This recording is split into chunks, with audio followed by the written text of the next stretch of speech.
En ce matin, parce que tu nous as appelés à une convocation solennelle pour pouvoir chanter tes louanges, écouter tes paroles, avancer avec toi dans ton amour, dans ta paix et dans ta crainte. Mon Dieu, merci pour cette grâce que tu nous fais, parce que tu es un Dieu saint et tu demandes que ton peuple aussi soit saint. Alors ce matin, sanctifie nos cœurs, Seigneur. Sanctifie nos oreilles, sanctifie nos pensées, sanctifie tout ce qui est en nous, Seigneur. Mais ce lieu aussi, sanctifie-le, Seigneur. Parce que ta présence est dans ce lieu. Mon Dieu, merci encore de répandre ta puissance, mon Dieu. Ton onction sur moi qui va porter cette parole, mon Dieu, à ton peuple. Mais que ton peuple aussi soit attentif, mon Dieu. Parce que tu es un Dieu qui ne parle jamais en vain. Et quand tu parles, c'est que tu veux qu'on avance et qu'on grandisse avec toi, Papa. Merci encore pour ton onction qui est sur ce lieu et sur ma vie, Seigneur. Merci encore, mon Dieu, pour ta présence, mon Dieu, dans ce lieu. Alors, mon Dieu, le sang de Jésus-Christ nous sanctifie et nous lave de tous nos péchés. Nous répondons, mon Dieu, cette prière devant ta face, parce que tu vas nous écouter encore, Papa. Merci encore pour ta bonté et ta grandeur, Père, au nom de Jésus-Christ. Amen. Bonjour, frères et sœurs, soyez bénis. Donc, il y a l'évangélisation pour les petits et les moyens. Soyez bénis. Que la paix et la grâce du Seigneur soient avec vous ce matin.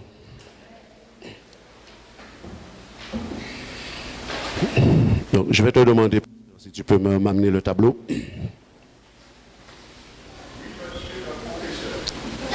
Merci, merci.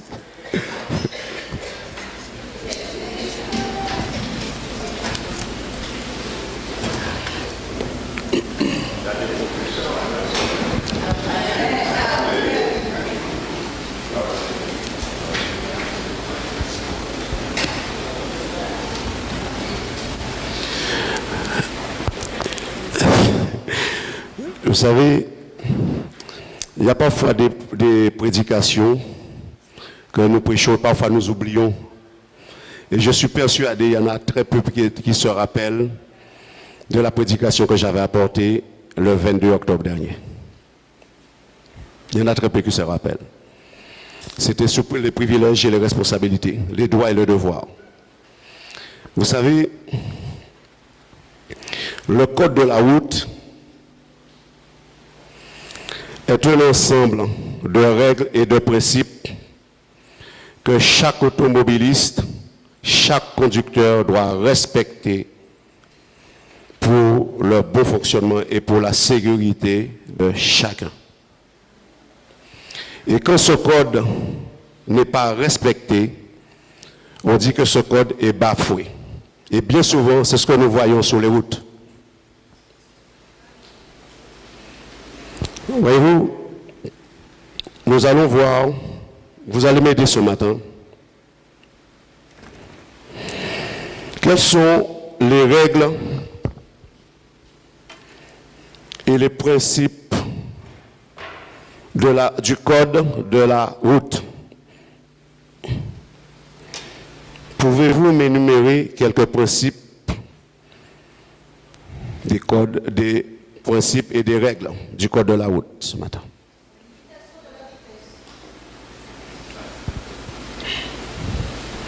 Limitation.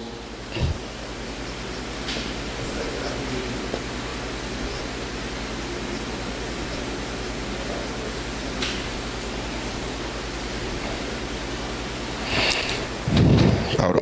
Qu'est-ce que nous trouvons encore?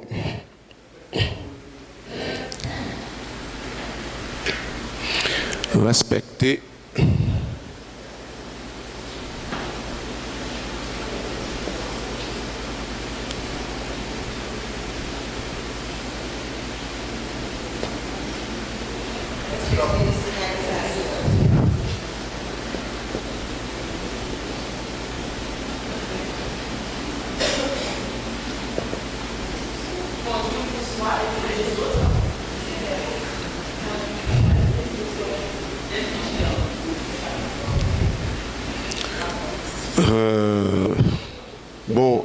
être vigilant. Bon ben ça c'est le code de la route vous demande pas ça. C'est à vous de savoir comment vous conduisez. Mais il y a des choses que quand vous lisez le code de la route, il vous donne des principes. Le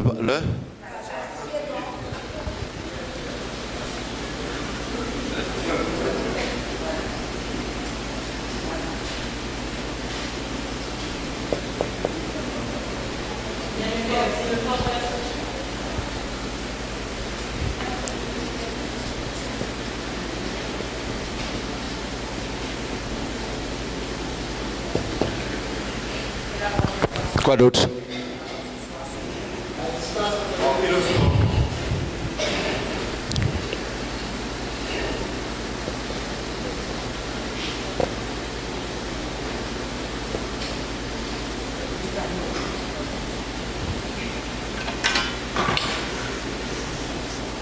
Alors, je marque, respecter les distances de sécurité. Quoi, question encore? Comment? Super. Alors voilà, c'est ça. Il y a des panneaux d'interdiction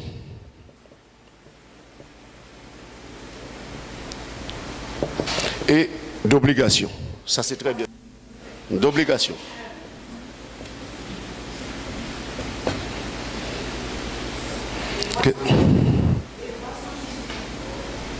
Non, mais bon, ça c'est... non, mais bon, les voies ici, ce sont des panneaux. Il y a des panneaux d'interdiction et d'obligation.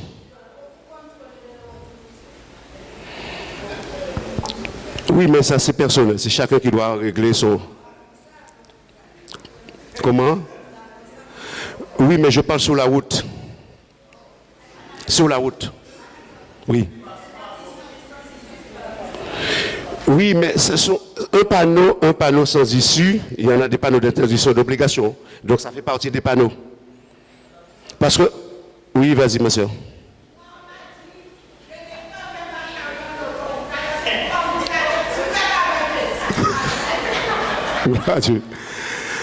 Donc, je pense quand même la plupart d'entre vous, vous avez le permis. Vous parlez du stop, mais c'est toujours les panneaux qui indiquent interdiction et obligation. Comment? Super, marquage au sol. Marquage au sol.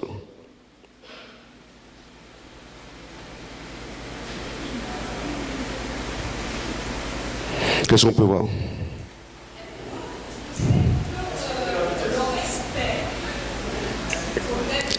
Ouais. Non, mais comprenez bien, quand vous avez passé votre permis, je pense que vous avez lu un livre qui s'appelle Le Code de la route.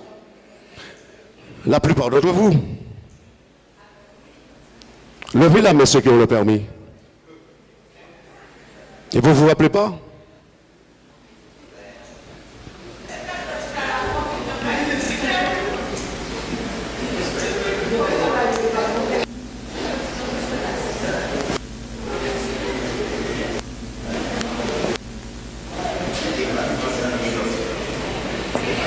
Ça vous dit rien? Les feux tricolores, c'est pour la sécurité. Le carrefour, rond-point.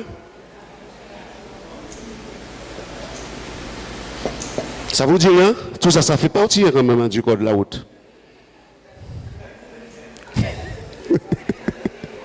J'ai l'impression que vous ne vous rappelez pas. Hein? Eh bien, vous savez bien aimé, si on oublie tout ça, il faut repasser le code. Hein? Parce que si on est capable d'oublier ça, eh bien la parole de Dieu, on risque aussi de l'oublier. Ça, c'est pour la sécurité du conducteur. Comment? Ça vous a compris? Il n'y avait pas de rond-point, mais maintenant ça existe. Amen. Voyez-vous,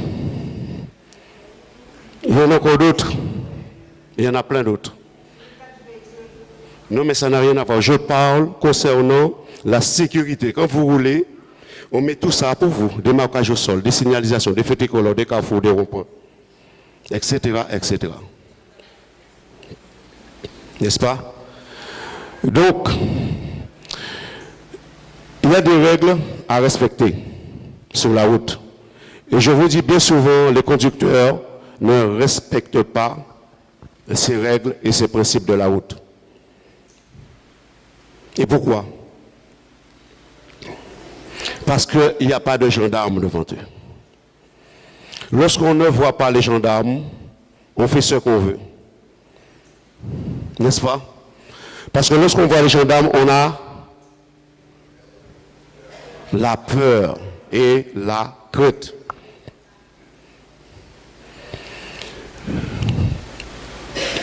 Tout ça, c'est important. Respectez la priorité, la signalisation, passage pour piétons. Et vous n'allez pas non plus aussi se garer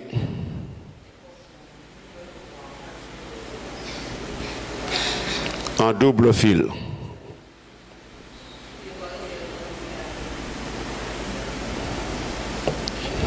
Passage piéton, handicapé, etc.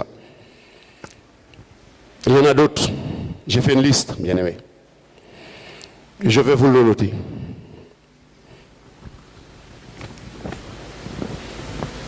Donc vous avez compris tout ça. Je vais effacer. Il faut repasser vos permis, hein. Il faut le repasser, hein, bien aimé. Donc, nous avons dépassement à droite. Ça s'appelle les incivilités sur la route. Écoutez bien. Dépassement à droite. Ok? Qu'est-ce qu'il y a encore? Comme incivilité sur la route. Griller les feux rouges.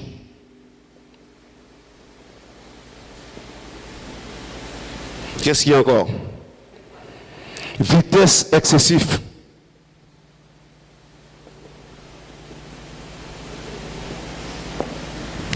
Qu'est-ce qu'il y a encore? Téléphone au volant.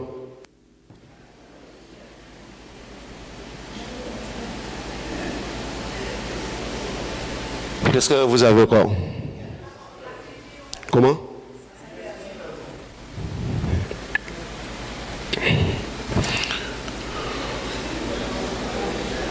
Respecter le sens interdit. Bon, je ne l'ai pas. Ouais.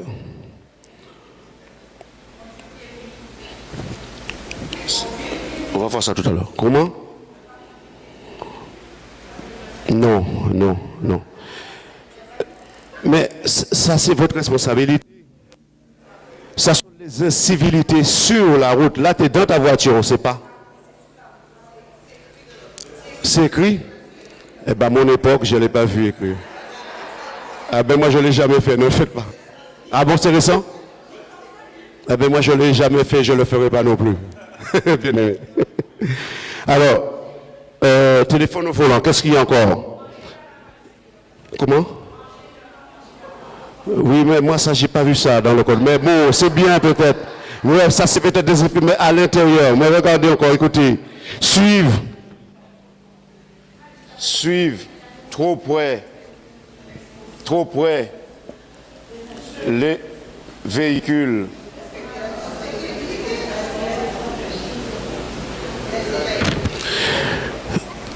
Qu'est-ce que tu as dit tout à l'heure? Qui a parlé des insultes?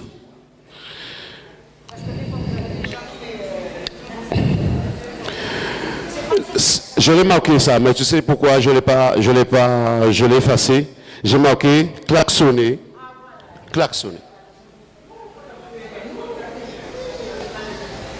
Ça, c'est une forme d'incivilité.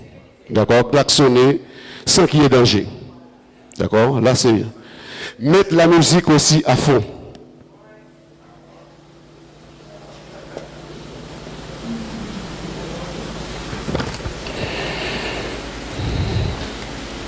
Qu'est-ce que j'ai mis aussi? Conduire en état d'ébriété.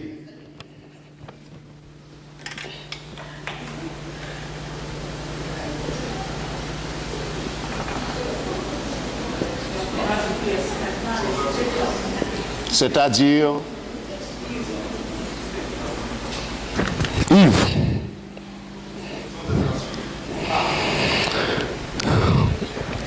Ça aussi, bon, pas d'assurance.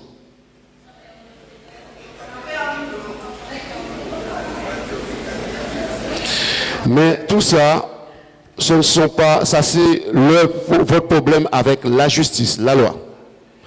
Mais je parle sur la route, ce que vous ne devrez jamais faire. Est-ce que nous le faisons des fois, bien-aimés? Nous respectons tous ces principes?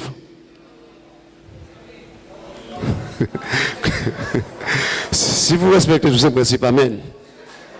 Non, je ne crois pas. Nous voyons de tout sur la route, bien-aimés. De tout et de tout. Même parfois parmi les enfants de Dieu. Et je pense que si le code de la route était respecté, il y aurait beaucoup moins de morts, beaucoup moins d'accidents. Amen. Nous allons parler ce matin de la crainte de Dieu. Mais avant de parler de la crainte de Dieu, donc je pense que vous avez compris tout ça. Je vais faire un autre schéma que nous allons garder à l'esprit.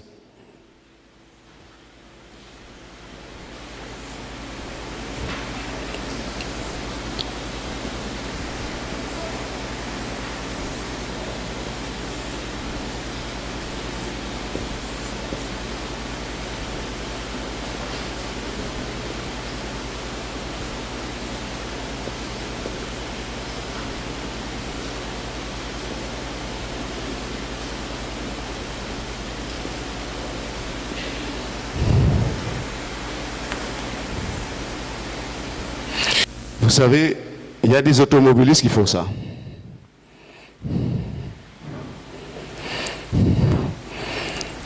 Ils habitent ici.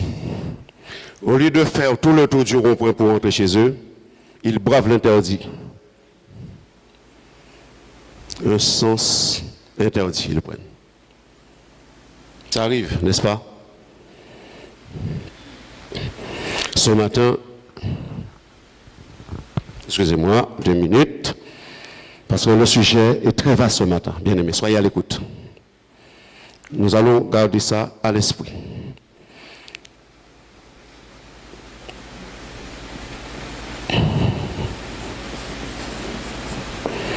Voilà le sujet de ce matin.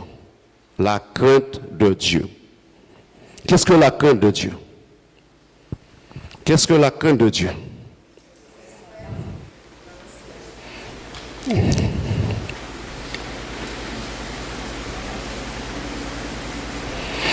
Qu'est-ce que la crainte de Dieu? Il y a quelqu'un qui l'a dit. Obéir.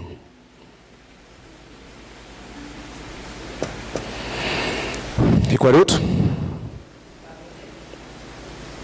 Il y a 3 principes. Comment?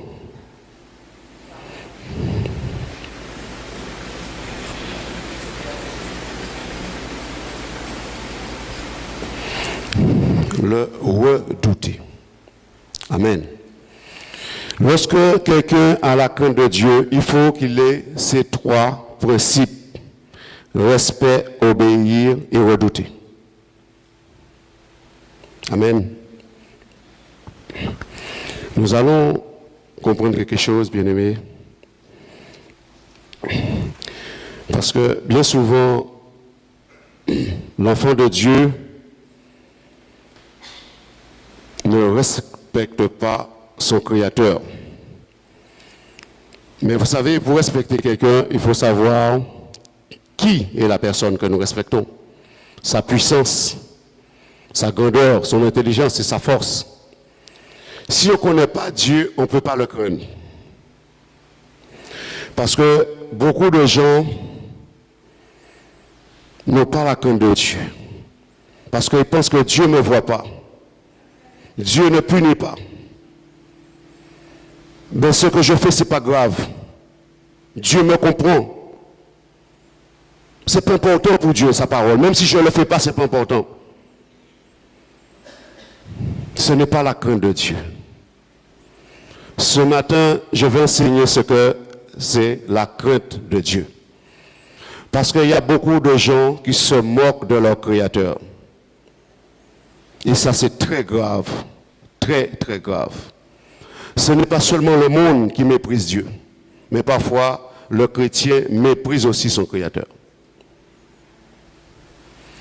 Ce sont ces trois aspects que nous allons découvrir, bien aimés, tout à l'heure. La Bible dit que Dieu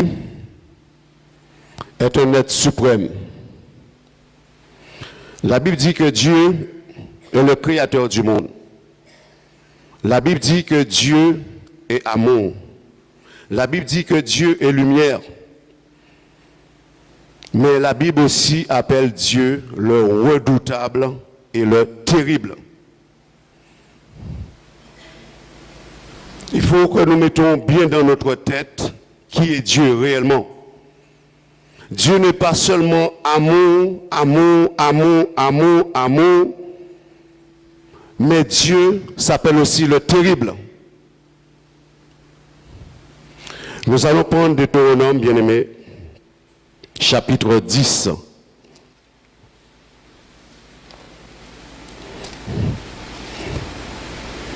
Deutéronome, chapitre 10.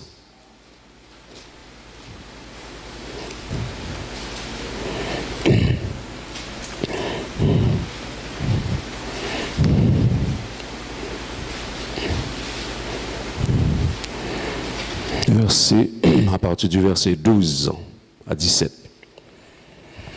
Maintenant, Israël, que demande de toi l'Éternel ton Dieu, si ce n'est que tu craignes l'Éternel ton Dieu, afin de marcher dans toutes ses voies, d'aimer et de servir l'Éternel ton Dieu, de tout ton cœur et de toute ton âme.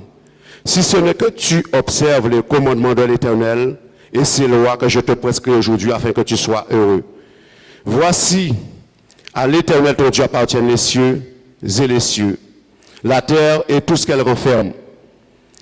Et c'est à tes pères seulement que l'Éternel s'est attaché pour les aimer, et après eux, c'est leur postérité. C'est vous qu'il a choisi d'entre tous les peuples, comme vous le voyez aujourd'hui. Vous circoncirez donc votre cœur et vous ne retirez plus votre cou, car l'Éternel, votre Dieu, est le Dieu des dieux, le Seigneur des seigneurs, le Dieu grand, fort et terrible, qui ne fait point de favoritisme et qui ne reçoit point de présent et qui fait droit à l'orphelin et à la veuve et qui aime l'étranger, qui donne de la nourriture et des vêtements. Amen. Dieu est amour,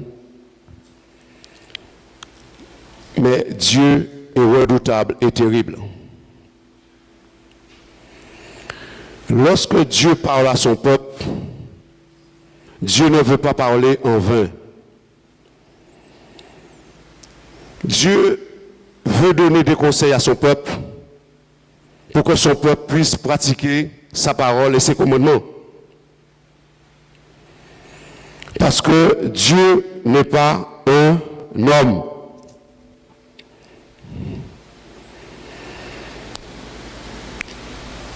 Lorsque Dieu parle, sur 1000 questions, l'homme ne pourra pas répondre à une seule. Qui a enseigné l'Éternel ses voies? Qui peut parler comme l'Éternel? Qui l'a chargé de gouverner la terre?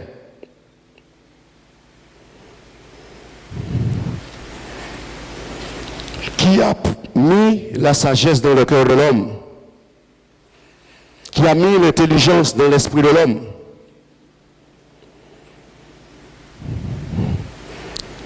Dieu pose la question à Job, mais Dieu pose la question à tous les êtres humains ce matin. Où étais-tu quand je fondais la terre? Si tu as de l'intelligence, réponds. Si l'homme qui est sur la terre puisse répondre à Dieu, qu'il répond. Si l'homme a de l'intelligence, où étais-tu quand je fondais la terre?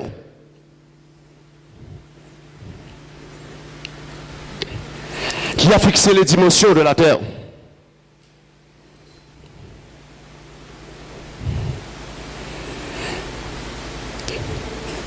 Et celui qui a de la sagesse puisse répondre. Qui a donné à la pierre angulaire à la terre. Sur quoi ces bases sont-elles appuyées? Qui était né à ce moment-là? Qui peut répondre à Dieu? Dieu parle à l'homme ce matin. Qui a fermé la mer avec des portes? Elle s'élança avec puissance du sein maternel. Lorsque Dieu a mis des barrières et des portes, et qui a imposé sa loi à la mer, qui a dit, c'est ici qu'arrête l'orgueil de tes flots. Tu iras ici et tu n'iras pas là. Qui était déjà né. Lorsque les hommes et les femmes peuvent aller à la mer se prendre un bain, Dieu avait donné un ordre à la mer. Ici, arrête tes flots, l'orgueil de tes flots. La mer aurait pu couvrir la terre. Mais Dieu a parlé à la mer. Ici, arrête l'orgueil de tes flots. Qui s'est déjà promené dans les profondeurs des sources de la mer? Qui a pénétré dans l'abîme?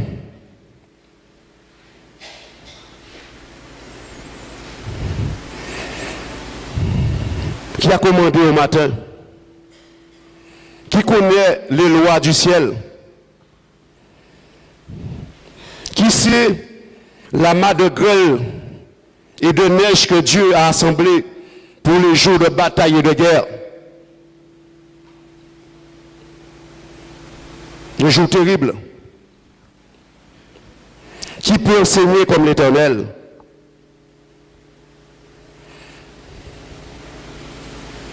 Vous savez, personne ne peut donner de la réponse parce que Dieu a dit, lorsqu'il a créé la terre, les étoiles du ciel éclataient en chant d'allégresse. Les anges de Dieu poussaient des cris de joie à cause de la splendeur, de la beauté de la terre. Et je crois à ce moment-là, personne encore était né. Qui a été le conseiller de l'Éternel? Qui peut donner à l'Éternel un conseil ce matin?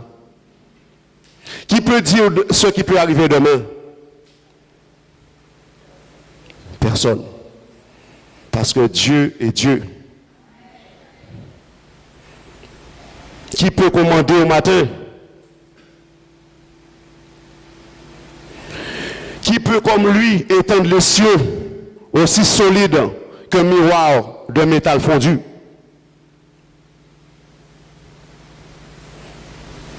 Et j'en passe et j'en passe. Dieu peut poser 1000 questions à l'homme, l'homme ne pourra répondre à aucune. Aucune. C'est pour cela que Dieu veut que les hommes et les femmes sur cette terre puissent le craindre et le respecter.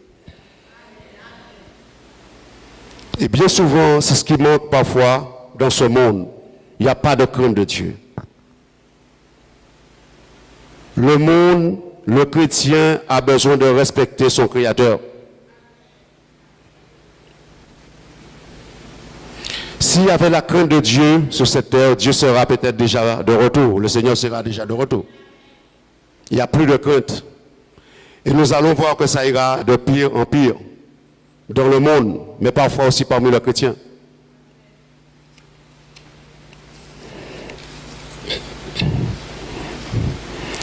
Parce que comme je viens de dire, lorsque les gendarmes sont pas sur la route, on n'a pas de crainte, on n'a pas de crainte. Mais quand ils sont sur la route, on regarde à droite, on regarde à gauche, on ne fait pas la bêtise.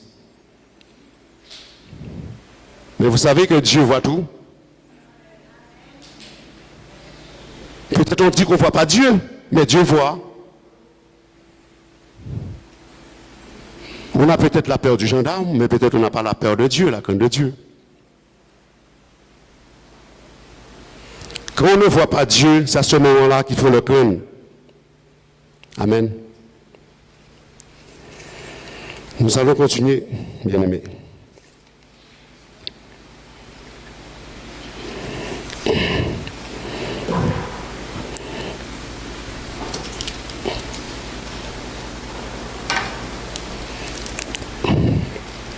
Nous allons prendre notre passage pour voir encore qui est Dieu. Nous allons prendre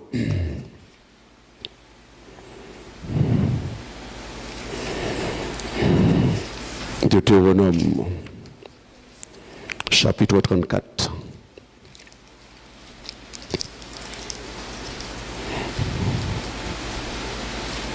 Deutéronome, chapitre 34.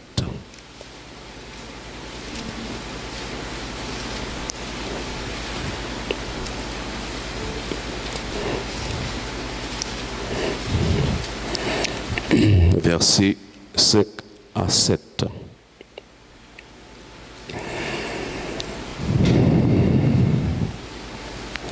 Verset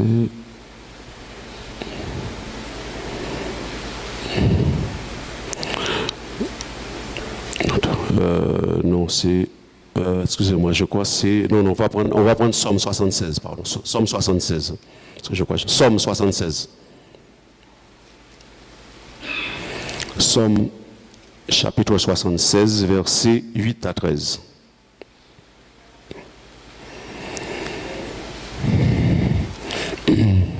Somme 76, versets 8 à 13. Tu es redoutable, ô toi, qui peut te résister dans ta colère? Et, quand ta colère éclate, pardon. Du haut des cieux, tu as proclamé la sentence, la terre effrayée s'est tenue tranquille. Lorsque Dieu s'est levé pour faire justice, pour sauver tous les malheureux de la terre, l'homme te célèbre même dans sa fureur. Quand tu te revêts de tout ton courroux, faites des vœux à l'Éternel, votre Dieu, et accomplissez-les. Que tous ceux qui l'environnent apportent des dons au Dieu terrible. Il abat l'orgueil des princes, il est redoutable au roi de la terre. Amen. Notre Dieu est un Dieu redoutable.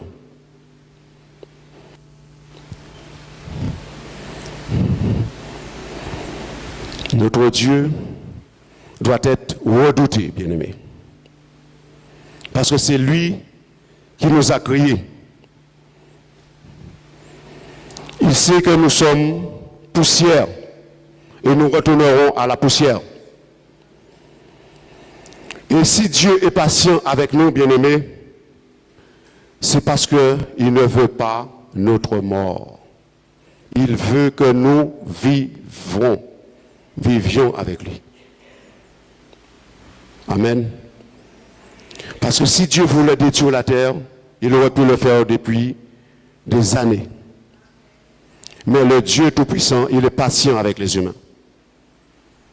Amen. Donc nous allons découvrir la parole. Nous allons commencer, bien-aimés.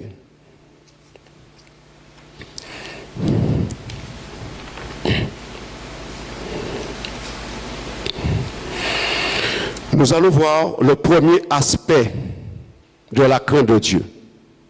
Respecter Dieu. Qu'est-ce que c'est le respect? Qui peut me dire ce que c'est le respect? Qu'est-ce que le respect? Comment? Non, pas du tout. Le respect, c'est de la considération et de l'égard pour quelqu'un. Lorsque nous nous respectons mutuellement, c'est qu'on a de la considération et de l'égard pour quelqu'un. C'est ça, ça veut dire respecter. Avoir de la considération. De ne pas dire n'importe quoi de quelqu'un. Ça s'appelle le respect.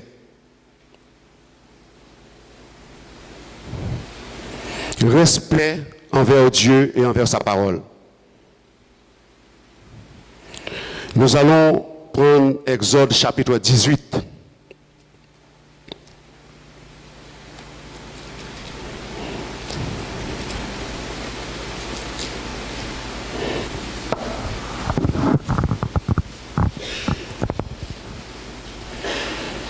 Exode chapitre 18, verset 17 à partir du verset 17. Vous êtes prêts? Le beau-père de Moïse lui dit, je vais prendre quand même à partir du verset 13, excusez-moi. Le lendemain, Moïse s'assit pour juger le peuple, et le peuple se tint devant lui depuis le matin jusqu'au soir. Le beau-père de Moïse vit tout ce qu'il faisait pour le peuple et dit, que fais-tu avec ce peuple? Pourquoi sièges-tu seul et tout le peuple se tient-il devant toi depuis le matin jusqu'au soir? Moïse répondit à son beau-père, c'est que le peuple vient à moi pour consulter Dieu. Quand ils ont quelque affaire, ils viennent à moi, je prononce entre eux et je fais connaître les ordonnances de Dieu et ses lois. Le beau-père de Moïse lui dit, ce que tu fais n'est pas bien. Tu t'épuiseras toi-même et tu épuiseras ce peuple qui est avec toi, car la chose est au-dessus de tes forces. Tu ne pourras pas y suffire seul. Maintenant, écoute ma voix, je vais te donner un conseil. Et que Dieu soit avec toi. Sois l'interprète du peuple auprès de Dieu et porte les affaires devant Dieu. Enseigne-leur les ordonnances et les lois et fais-leur connaître le chemin qu'il doit suivre et ce qu'il doit faire. Choisis parmi tout le peuple des hommes capables, craignant Dieu, des hommes intègres, ennemis de la cupidité.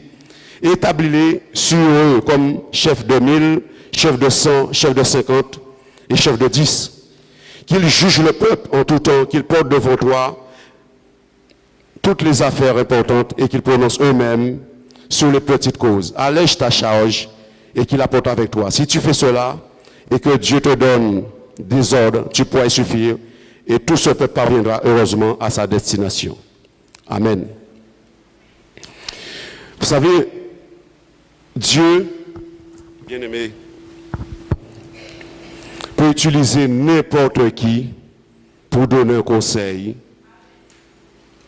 à son peuple, à son serviteur. Jéthro était le beau-père de Moïse. Il n'était pas parti en Égypte avec Moïse, mais Dieu a permis que cet homme rencontre Moïse. La Bible dit que Moïse pourrait se fatiguer avec toute cette charge qu'il a sur son dos, avec son peuple de plus de 600 000 personnes. Il a fallu que cet homme s'approche de Moïse et lui dit, allège ta charge.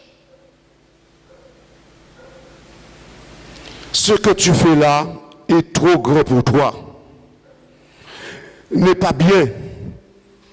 Et vous savez, il y a des gens qui n'aiment pas écouter les conseils. Lorsqu'on dit à certaines personnes ce qu'ils font n'est pas bien, des fois ils peuvent t'envoyer balader. Ils ne vous écoutent pas. Moïse était attentif à ce que son beau-père lui donne comme conseil.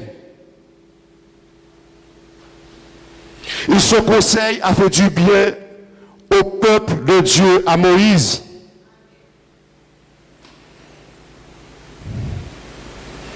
Tu vas porter les affaires devant Dieu, tu vas juger le peuple, afin que le peuple sache comment suivre la voie de Dieu. Voilà pourquoi Dieu a mis des serviteurs des hommes pour enseigner les ordonnances et les lois de Dieu. Parce qu'un peuple a besoin des ordonnances, des lois, des commandements et des principes, comme nous avons vu pour le code de la route.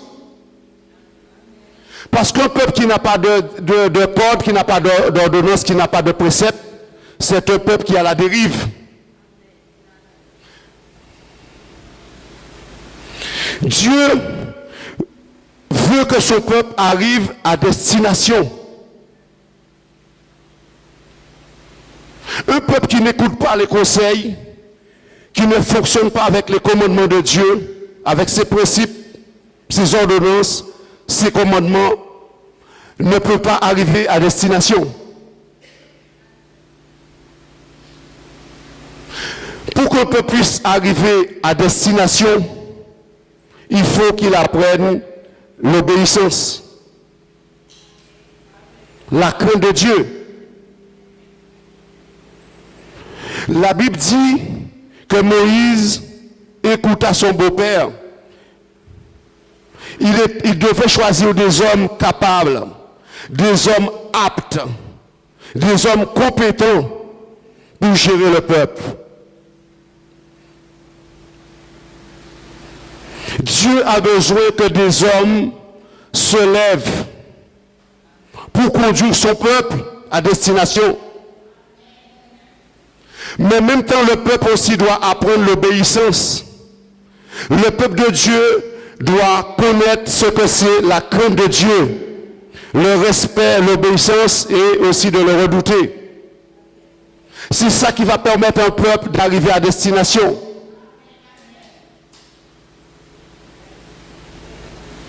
Dieu ne veut pas un peuple qui marche n'importe comment. Parce que si le peuple d'Israël devrait arriver dans le pays de Canaan, il devrait obéir aux lois et aux principes de Dieu. De la même manière que nous avons vu tout à l'heure pour le code de la route. Et bien souvent, comme j'ai dit, les gens font n'importe quoi sur la route. Mais le peuple de Dieu ne peut pas se permettre de faire n'importe quoi. Parce que le peuple de Dieu doit arriver à destination.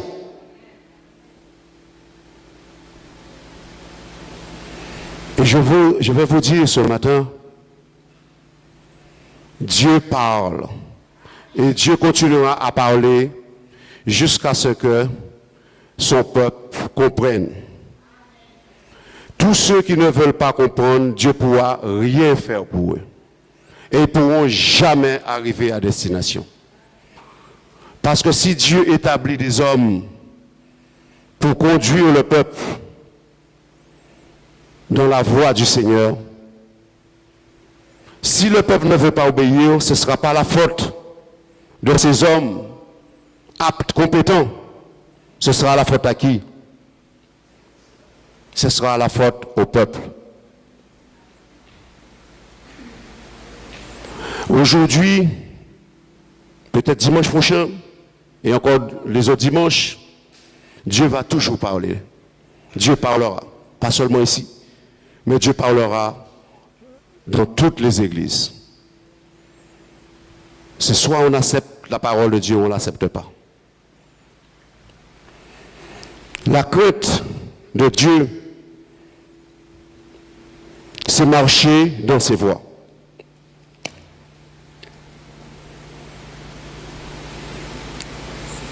Parce que, vous savez, Dieu ne veut pas n'importe qui dirige sa maison non plus.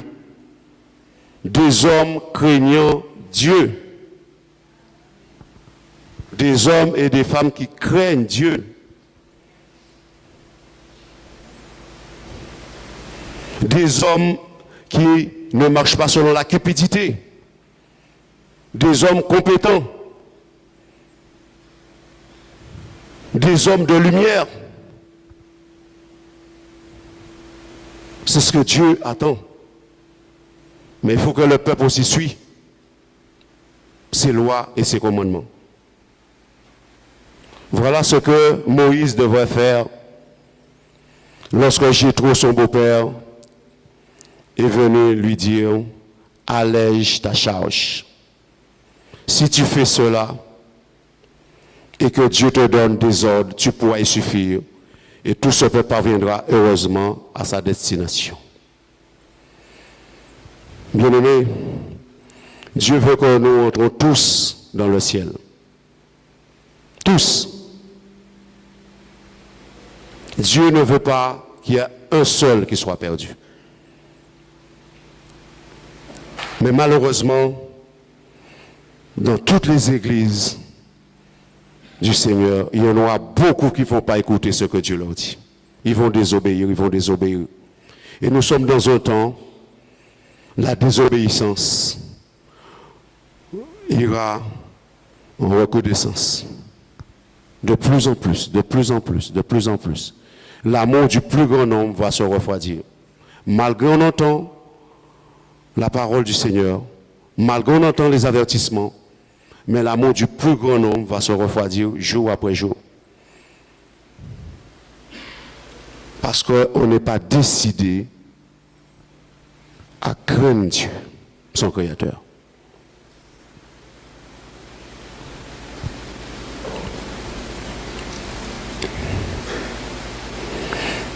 Voilà, bien-aimés, le premier aspect. Vous notez, Proverbe chapitre 13, que celui qui méprise la parole se perd, mais celui qui craint le précepte est récompensé.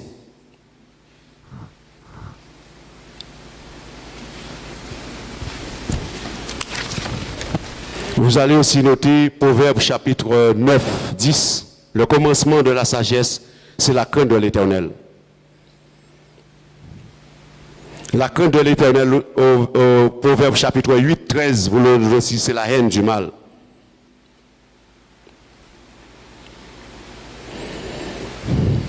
Voilà quelque chose que nous ne devons jamais faire, bien-aimés. Nous allons prendre 2 Chroniques 36. 2 Chroniques 36.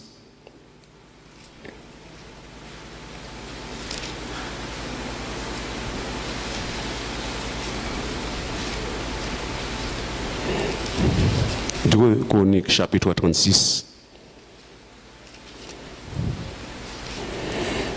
verset 16.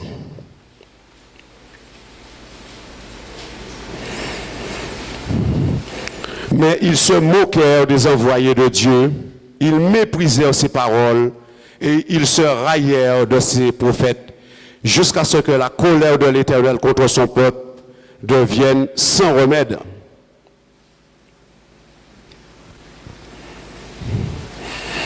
La colère de Dieu devient sans remède pour ceux qui rejettent la parole de Dieu. Bien-aimés, ce sont des choses qu'il ne faut jamais faire. Jamais, jamais, jamais. Respectons Dieu. Obéir à sa parole. Ne vous moquez pas de ses prophètes. Ne raillez-vous pas de ses serviteurs. Parce que Dieu envoie des hommes pour enseigner son peuple, pour marcher dans la lumière, parce que nous sommes des enfants de lumière et non des enfants de ténèbres. Les enfants de ténèbres raillent la parole de Dieu. Ils méprisent la parole de Dieu. Lorsque nous sommes des enfants de lumière, nous ne pouvons plus nous permettre de le faire. Ce sont les enfants de ténèbres qui le font. Vous êtes d'accord avec moi? Les enfants de Dieu craignent leur Créateur. Et je vais vous dire une chose. Prenons Matthieu 27. Ce qu'il ne faut jamais faire. Matthieu 27.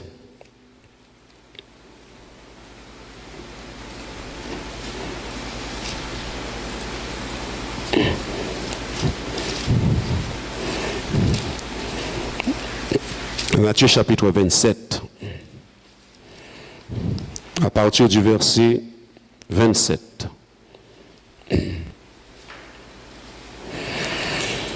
Les soldats du gouverneur conduisaient Jésus dans le prétoire. Ils assemblèrent autour de lui toute la cohorte.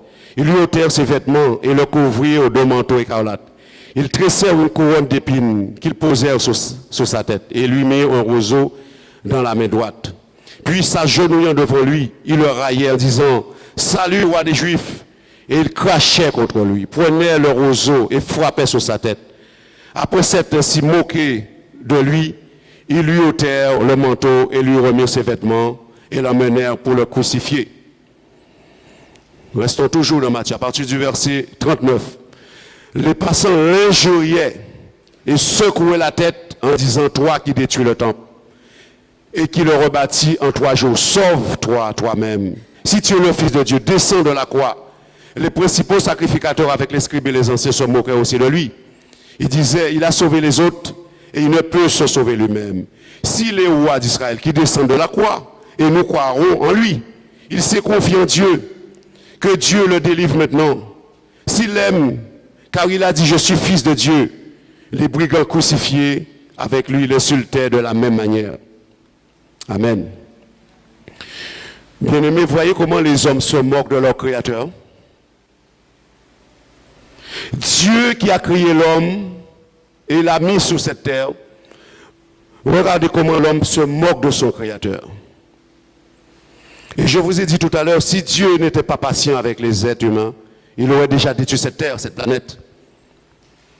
Leur propre Créateur qui n'a fait aucun mal. Je peux comprendre un assassin meurtrier, vous pouvez le lapider, vous pouvez le haïr, vous pouvez peut-être cracher sur lui par votre colère. Mais cet homme, Jésus, qu'est-ce qu'il a fait aux brigands? Qu'est-ce qu'il a fait aux sacrificateurs? Qu'est-ce qu'il a fait à ces hommes? Pour qu'on puisse le détester sans cause.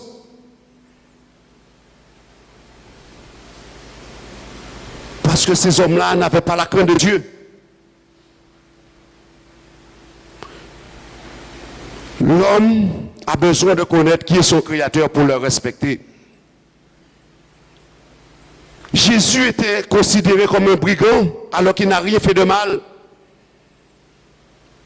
Il n'a rien fait de mal à personne. Voyez, quelqu'un qui vous insulte sans aucune cause, qui vous crache dessus. Mais c'est la pure méchanceté. C'est de la pure méchanceté dans le cœur de l'homme. Dieu ne voudrait jamais voir ça dans le cœur de son peuple.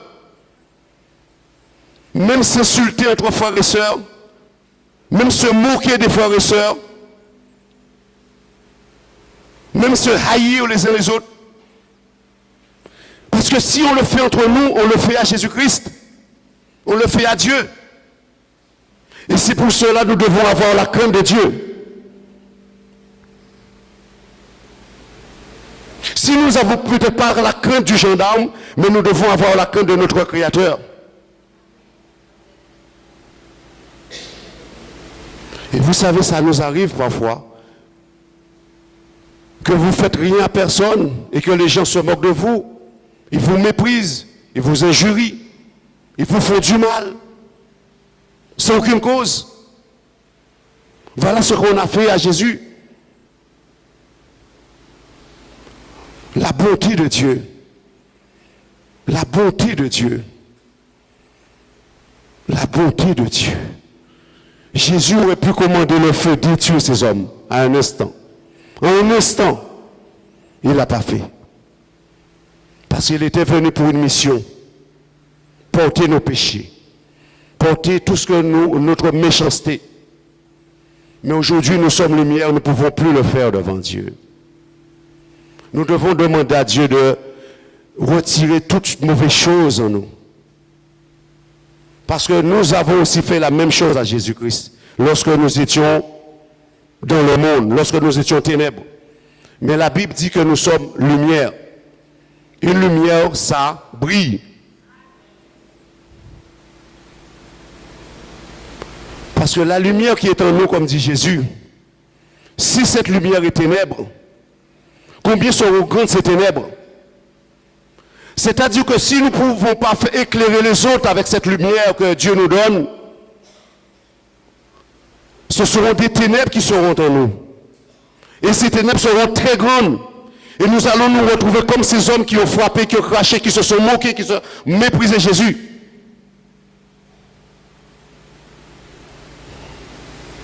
La crainte de Dieu nous permet de respecter Dieu. Et de nous aussi respecter les uns les autres, car nous appartenons à Dieu, à Jésus-Christ.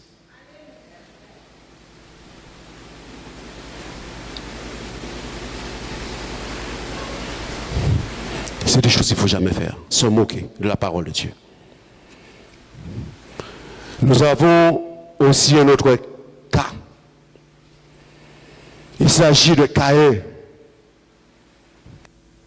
L'insolence de Caïn vis-à-vis de son Créateur. Il a tué son frère Abel. Dieu lui parle normalement. Où est ton frère Abel? Qu'est-ce qu'il répond? Je ne sais pas. C'est comme si on parle à son Créateur. Suis-je le gardien de mon frère? L'arrogance. de l'arrogance de l'homme vis-à-vis de son Créateur. Et vous savez, le Seigneur a dit qu'il y aura des pleurs et des graissements dedans. Ceux, peut-être, qui ne vont pas être sauvés, ils auront la même arrogance à l'égard de Dieu. La même arrogance. C'est ça l'égraissement dedans.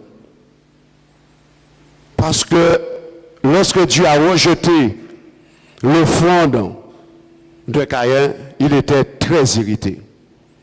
Le diable, lorsque Dieu l'a rejeté du ciel, il fut très irrité.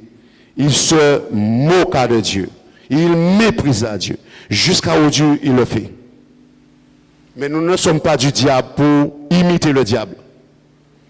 Lorsque Dieu voit qu'il ne peut plus rien faire avec quelqu'un qui n'obéit pas, qui n'a pas sa crainte, il le jette. Il le boule. Dieu nous enseigne ce matin sa crainte, bien-aimés. Ne ressemblons pas à Caïn. La Bible dit, dans Daniel chapitre 6, « Ayez de la crainte et de la frayeur pour le Dieu de Daniel. » De la frayeur. La Bible ne dit pas qu'on ne peut pas pécher, qu'on n'aura jamais péché. On va toujours pécher. Mais ce que Dieu n'aime pas dans l'être humain, c'est prendre du plaisir dans le péché. On peut pécher, Dieu pardonne, excuse-moi, je ne veux plus recommencer. Dieu accepte. Mais lorsque Dieu parle, on prend plaisir, je reste dans ma position, je ne change pas de position, c'est qu'on n'a plus la crainte de Dieu. Surtout lorsque Dieu dit de marcher dans l'amour, de se pardonner mutuellement. Tout ça, c'est la crainte de Dieu. Mais si on refuse de le faire, on ne craint plus Dieu. Et la colère de Dieu arrivera, il n'y aura pas de remède, bien-aimés. Amen. Nous allons voir le deuxième aspect.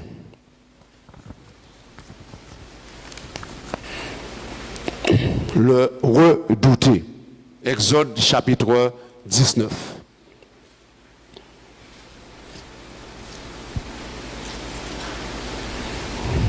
Exode 19, à partir du verset 10. À partir du verset 10 à 21. L'Éternel dit à Moïse, va vers le peuple, sanctifie-les aujourd'hui et demain, qu'ils lavent leurs vêtements, qu'ils soient prêts pour le 3e jour, car le 3e jour, l'Éternel descendra aux yeux de tout le peuple sur le mont Sinaï. Tu fixeras au peuple des limites tout autour et tu diras, gardez-vous de monter sur la montagne ou d'en toucher le bord. Quiconque touchera la montagne sera puni de mort. On ne mettra pas la main sur lui, mais on le lapidera, on le percera des flèches, animal ou homme. Il ne vivra point. Quand la trompette sonnera, ils s'avanceront près de la montagne. Moïse descendit de la montagne vers le peuple, il sanctifia le peuple et ils lavèrent leurs vêtements. Et il dit au peuple, soyez prêts dans 3 jours. Ne vous approchez d'aucune femme. Le 3e jour, verset 16, au matin, il y eut des coups de tonnerre, des éclairs et une épaisse nuée sur la montagne. Le son de la trompette retentit fortement, et tout le peuple qui était dans le camp fut saisi d'épouvante. Moïse fit sortir le peuple du camp à la rencontre de Dieu, et ils se placèrent au bas de la montagne. Le mont Sinaï était tout enfumé, parce que l'Éternel y était descendu au milieu du feu. Cette fumée s'élevait comme la fumée d'une fournaise, et toute la montagne tremblait avec violence. Le son de la trompette retentissait de plus en plus fortement. Moïse parlait, et Dieu lui répondait à haute voix. Ainsi, l'Éternel descendit sur le mont Sinaï, sur le mont de la montagne. L'Éternel appela Moïse sur le sommet de la montagne, et Moïse monta. L'Éternel dit à Moïse, descends, fais au peuple la défense expresse de se précipiter vers l'Éternel pour regarder, de peur qu'un grand nombre d'entre eux ne périssent. On continue. Que les sacrificateurs qui s'approchent de l'Éternel se sanctifient aussi, de peur que l'Éternel ne les frappe de mort. Moïse dit à l'Éternel, le peuple ne pourra pas monter sur le mont Sinaï, car tu nous as fait la défense expresse en disant, fixe des limites autour de la montagne, sanctifie-la. L'Éternel lui dit, va, descends, et tu monteras ensuite avec Aaron, mais que les sacrificateurs et le peuple ne se précipitent point pour monter vers l'Éternel, de peur qu'il ne les frappe de mort. Amen. Voyez-vous, bien-aimés, Dieu a donné un commandement à Moïse.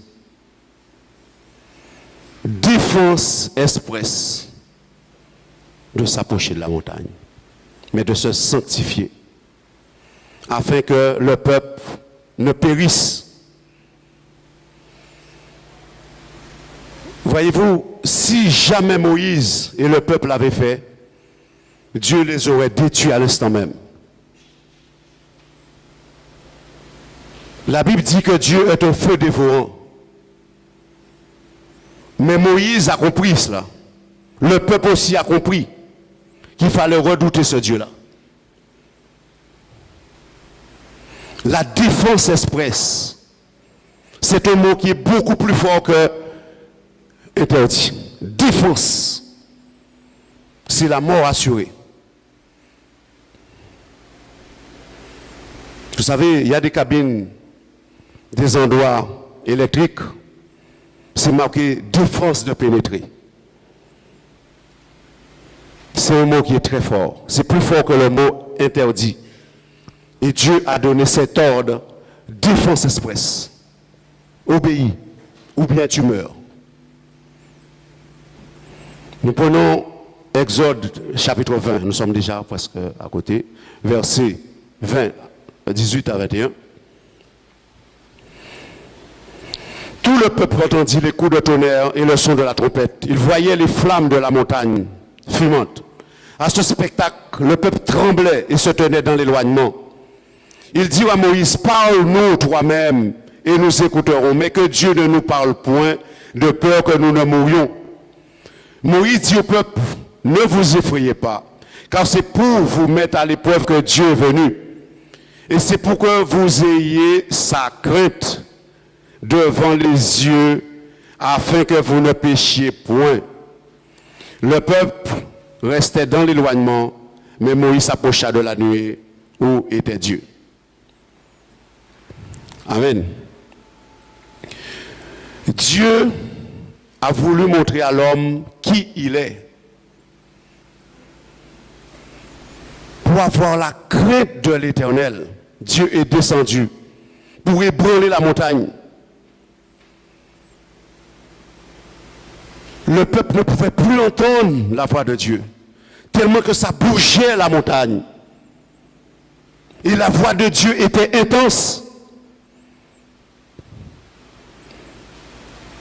Aujourd'hui, nous sommes rassemblés, nous n'avons pas peut-être cette vision, bien-aimée, mais si nous voyons ce moment-là, si nous étions présents à ce moment-là, comment aurions-nous réagi?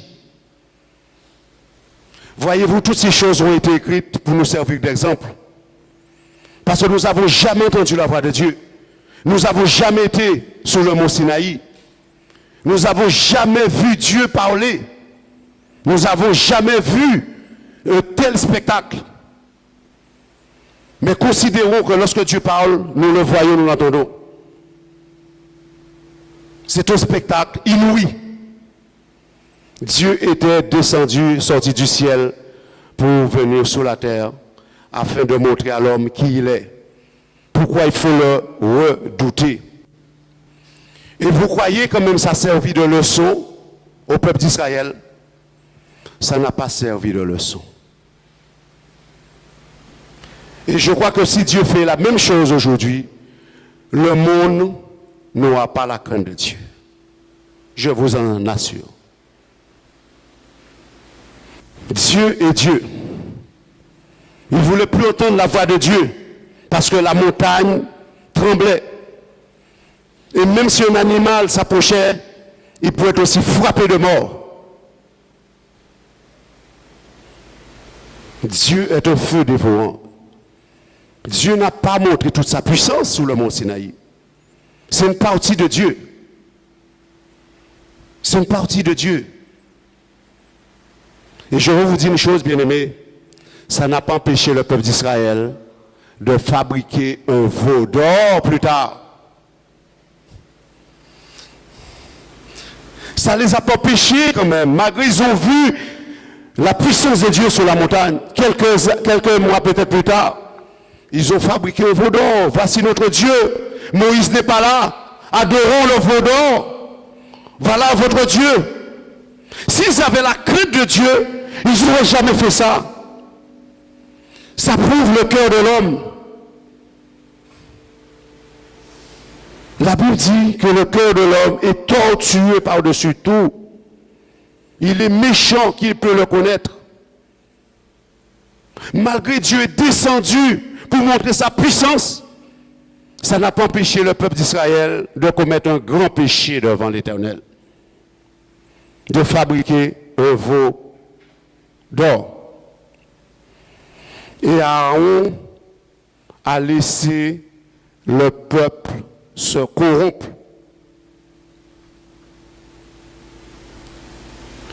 Les serviteurs de Dieu sont là pour aider le peuple à ne pas se corrompre dans le péché. Ils sont là pour éclairer le peuple, pour amener le peuple à destination. Pour amener le peuple de Dieu à craindre leur Créateur, Dieu. À respecter son Créateur. Mais cela ne dépend pas de ceux qui enseignent. Ça dépend aussi du peuple. Je pense que toutes les églises doivent enseigner ça, la crainte de Dieu. Parce qu'on en voit de moins en moins dans les églises. On en voit de moins en moins. Il y a de la corruption, il y a de la méchanceté, il y a la cupidité, il y a de la haine parmi le peuple de Dieu qui pense un jour monter dans le ciel, régner avec son Créateur. Frères et sœurs, comment Dieu peut régner avec des frères et sœurs qui ne s'aiment pas? Comment peuvent-ils monter dans le ciel, régner avec leur Créateur? S'ils ne peuvent pas s'entendre sur cette terre, comment peuvent-ils aller dans le ciel, régner avec leur Créateur? C'est impossible. C'est impossible. C'est impossible. C'est impossible. Ce que nous faisons sur cette terre, c'est exactement la même chose que nous allons faire dans le ciel. Si nous sommes bons sur cette terre, nous serons bons dans le ciel. Si nous sommes méchants sur cette terre, nous serons méchants dans le ciel. Dieu nous parle ce matin, bien-aimés. Dieu nous parle. Il faut redouter notre Créateur. Parce qu'il y a beaucoup de nonchalance dans les églises du Seigneur. Et je comprends bien pourquoi le Seigneur a dit qu'il viendra et qu'il va juger son peuple. Mais ce sera un châtiment terrible. Et vous savez, j'étais dans une très grande église en métropole. Plus de 2000 membres. Ici, encore, nous sommes une petite assemblée. Mais plus une église est grande, plus il y a des choses qui se passent dans ces églises. Plus il y a des choses qui se passent. J'ai vu des chrétiens qui s'aimaient. Quand je suis rentré en 89 dans cette église, des chrétiens qui se tenaient par la main. Des chrétiens qui s'aimaient. Mais le temps passe. C'était la haine, c'était la rancune, c'était la méchanceté. Ils ne pouvaient plus se voir. Ils ne pouvaient plus se parler. Des gens qui étaient en bons termes. Moi aussi, j'ai subi cela. J'ai connu des gens, je communiquais avec eux. Je parlais avec eux. On était toujours ensemble. Et puis tout, finalement, c'est disloqué. C'est pas ça que Dieu veut voir parmi son peuple. Dieu veut voir un peuple qui craigne son nom, qui le redoute, qui obéisse à sa parole, qui s'aime. Quand il y a de la méchanceté, Dieu ne peut pas travailler dans un cœur qui est méchant. Nous sommes appelés à régner avec Jésus-Christ pour l'éternité. Notre éternité va commencer après la mort. c'est la vie commence après la mort. La vie commence après la mort. Est-ce que nous sommes prêts à commencer notre vie maintenant avec le Seigneur? L'éternité avec Dieu, c'est le craindre, le respecter, obéir et le redouter.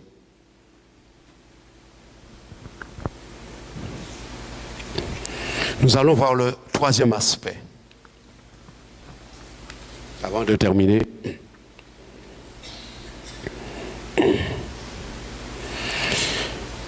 la Bible dit que la terre tremble devant l'Éternel. Les eaux tremblent devant l'Éternel. Les démons aussi tremblent devant l'Éternel. Les montagnes tremblent devant l'Éternel. Les vents et la mer obéissent à Dieu. Sauf parfois les hommes, sauf les hommes. Tout ce que Dieu a créé obéit à son Créateur. La Bible dit que Dieu compte toutes les étoiles du ciel. Lorsque Dieu a dit à Abraham, compte les étoiles du ciel, Abraham s'est mis à compter. Il a regardé devant, il a regardé à droite, à gauche, derrière lui. Impossible de compter toutes les étoiles. Il y en a trop. Et pourtant, Dieu dit qu'il leur donne tout un nom. Dieu est grand, bien-aimé. Et il y en a des milliards, des milliards, des milliards, des milliards, des milliards d'étoiles. Et ils obéissent à leur Créateur. Pourquoi les humains ne veulent pas obéir à leur propre Créateur qui les a mis sur cette terre? Qu'est-ce qui les empêche d'obéir? Dieu parle aux éclairs, par les éclairs obéissent à la voix de Dieu. Dieu parle à la mer, tais-toi, silence. Le vent, la mer obéissent à Dieu. Pourquoi l'homme ne veut pas obéir à son Créateur? Pourtant, l'homme a de l'intelligence, l'homme a de la sagesse, l'homme a un cerveau, l'homme peut réfléchir, l'homme peut penser, l'homme peut prendre des décisions. L'homme est capable de discerner ce qui est bien, ce qui est mal, n'est-ce pas? Dieu nous a mis cette capacité de discerner. Et pourtant, c'est de manière volontaire. Parfois, c'est de manière volontaire que l'enfant de Dieu refuse d'obéir à la parole de Dieu.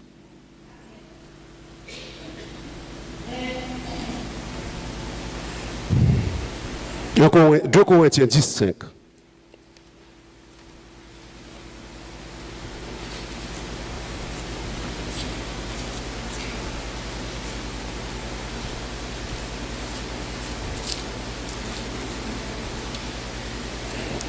Deux Corinthiens.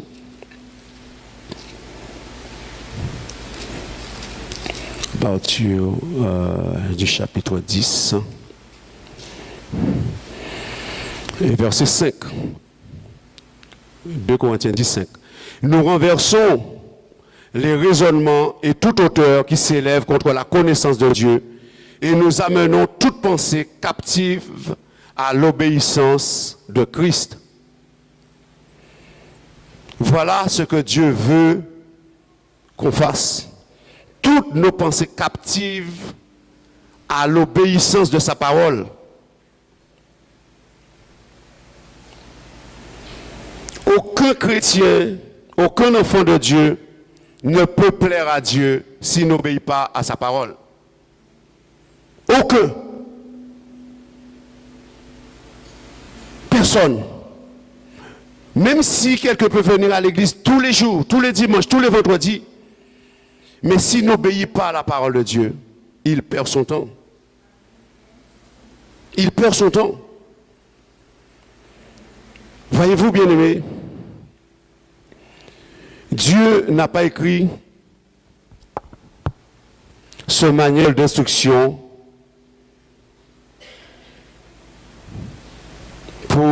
rester dans une maison à ne rien faire. Ce manuel d'instruction que Dieu nous a donné, c'est pour le mettre en pratique. Sinon, ce n'est même pas la peine de l'avoir. Ce manuel d'instruction nous enseigne qui est Dieu, qui nous sommes, qu'est-ce que Dieu veut faire de nous. Mais si nous rejetons ces principes, ce n'est même pas la peine de s'appeler chrétien, chrétienne, enfant de Dieu. Ce manuel d'instruction n'est pas un roman. C'est un livre qu'il faut prendre très au sérieux, bien-aimés. Que Dieu nous aide ce matin vraiment à laisser cette parole nous conduire. Que cette parole puisse diriger nos pensées, nos cœurs, nos vies.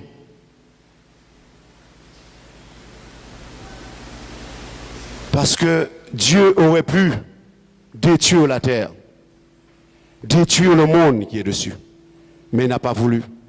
Il a voulu laisser un manuel d'instruction pour nous instruire, pour nous enseigner, pour nous corriger. La Bible. Et Dieu veut que lorsqu'il nous parle, qu'on ne rejette aucune de ses paroles, aucun de ses principes, aucun de ses conseils. De même que Moïse était attentif au conseil de son beau-père, nous devons aussi être attentifs au conseil que Dieu nous donne.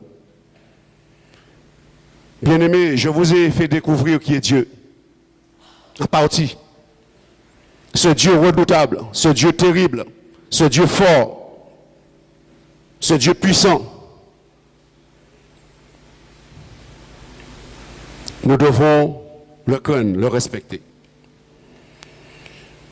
Ne bravons pas, bien-aimés, les interdits. Ne faites jamais ça. Lorsqu'il y a un interdit, évitons de le faire. De prendre votre voiture. Prenez le temps de suivre le code de la route. Prenez le temps. Ne faites jamais ces choses. Obéissons à Dieu. Respectons ses principes avec sa grâce. Prions. Si nous avons peut-être parfois de la dureté dans notre cœur, prions le Seigneur. Dieu, aide-moi à suivre tes voies. Fais-moi marcher dans tes commandements. Fais-moi marcher avec toi. Mais la crainte, dispose mon cœur à la crainte de ton nom, Seigneur, afin que je puisse être agréable. Cela est important pour les enfants de Dieu.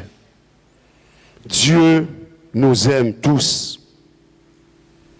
Dieu veut qu'on soit ses véritables enfants. Des enfants qui sont compétents, qui sont aptes, qui sont prêts à obéir, qui sont prêts à gérer les choses dans le ciel avec notre Père. Pas des gens fous, pas des gens insensés, pas des gens malades. Parce que ce que nous voyons sur la route, ne le faisons pas avec Dieu. Laissez les insensés suivre leur propre voie.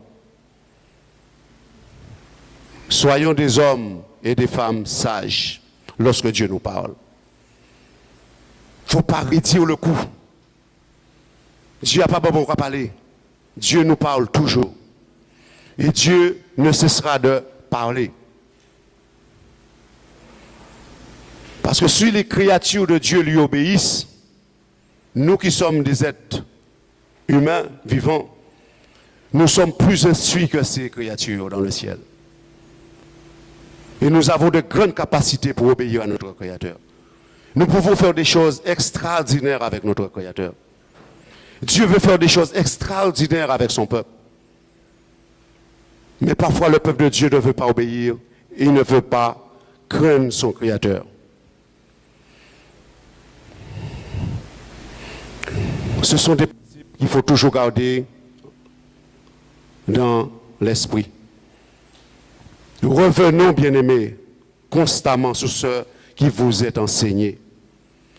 Ne dites pas, j'ai entendu ce matin cet enseignement et que dimanche prochain, je ne me rappelle plus.